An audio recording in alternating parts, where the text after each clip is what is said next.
Mga boss, ang ating Toyota Wigo. Grabe, legit first owner ang kababata natin. Kakalapag lang sa garahe. Binabakbakan agad ng mga boys natin. For detailed lang mga boss. Dahil newly PMS naman na to. Lahat-lahat wala natin gagawin. Kaka-PMS lang sa mismong Toyota. So ayun mga boss, oh. Toyota Silang Cavite. Conduction sticker. Diyos mio marimar. Yan, nililinis na ni Kuya Aris. Aray ko. Sariwang sariwa. Toyota Wigo 2020 model, automatic G variant. Mga boss, grabing sidings naman yan. Napakasariwa. Ayan, manubela mga boss. Tigas man yan, no? Legit first owner. So ayan mga boss, di ko pa tinatanggal yung set cover, oh.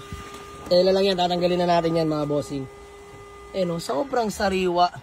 Na-preserve talaga ng tropa natin. So abangan nyo mamaya mga boss, before and after. 70k mileage lang to mga boss. Naka touchscreen head unit na rin yan. Automatic transmission. Bossing, oh. Grabe. Gaano kalinis ang engine bay. Gawang Kuya Aris yan. Dito tayo sa interior mga boss. Ayan na mga boss. Almost done na interior. Grabe yung mga upuan mga bossing. Sariwang sariwa. Ang titigas pa niyan mga boss.